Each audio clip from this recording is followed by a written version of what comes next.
আগামী ৩১শে জানুয়ারি থেকে বিশ্ব ইজতেমার প্রথম পর্ব অনুষ্ঠিত হতে যাচ্ছে।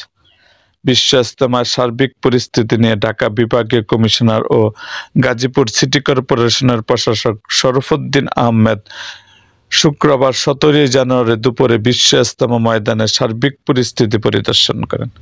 এ সময় তিনি সাংবাদিকদের বলেছেন, আসন্ন বিশ্ব ইজতেমায় ৭০% প্রস্তুতি সম্পূর্ণ হয়েছে, বাকি প্রস্তুতি অল্প কিছুদিনের মধ্যেই শেষ হবে।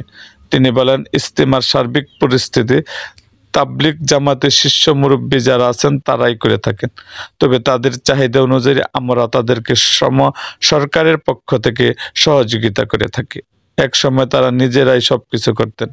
ইজতেমার পরিধি বাড়ার কারণে বর্তমানে অনেক ক্ষেত্রে তাদের সহযোগিতার প্রয়োজন হয়। এটা সাধারণ ইজতেমার মুরব্বী যারা আছেন তাদের সাথে পরামর্শ করে আমরা তাদের ডিমান্ড অনুযায়ী সহযোগিতা করে থাকি। তিনি বলেন, আপনারা জানেন ইজতেমাকে বিশ্বের দ্বিতীয় বৃহত্তম মুসলিম জামাত বলা হয়ে থাকে। দেশ বিদেশের বিভিন্ন প্রান্ত থেকে অনেক মুসল্লি এখানে উপস্থিত হয়। এই জন্য তাদের কিছু মৌলিক চাহিদা রয়েছে, টয়লেট, স্বাস্থ্য, খাবার, পানি, এইসব বিষয়গুলিতে আমরা তাদের সাপোর্ট দিই। তিনি আরো বলেন, সরকারের বিভিন্ন দপ্তর গুরুত্বপূর্ণ ভূমিকা পালন করে থাকে। গাজীপুর সিটি কর্পোরেশনের একটি বড় দায়িত্ব রয়েছে। এছাড়া পাবলিক হেলথ ডিপার্টমেন্ট, জেলা প্রশাসন, পুলিশ প্রশাসন গুরুত্বপূর্ণ ভূমিকা রাখে। সার্বিক প্রস্তুতি বিষয়ে তিনি বলেন, এখন পর্যন্ত ইজতেমার প্রস্তুতিমূলক কর্মকাণ্ড ঠিকমতো এগোচ্ছে। আমরা আশা করছি ইজতেমা শুরুর আগে আমরা সকলের প্রস্তুতি সম্পন্ন করতে পারব। ইজতেমা কর্তৃপক্ষের ডিমান্ড ছিল চটের পরিবর্তে টিনের।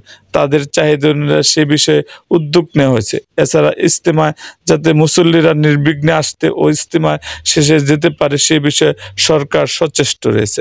পরিদর্শনকালে গাজীপুর সিটি কর্পোরেশনের নির্বাহী কর্মকর্তা এস.এম. শফিউল আলম, গাজীপুর জেলা প্রশাসক নাফিজা আরিফিন সহ জেলা প্রশাসন, সিটি কর্পোরেশন এবং পুলিশ প্রশাসনের ঊর্ধ্বতন কর্মকর্তারা ও তাবলিগের শীর্ষ মুরব্বীরা উপস্থিত ছিলেন।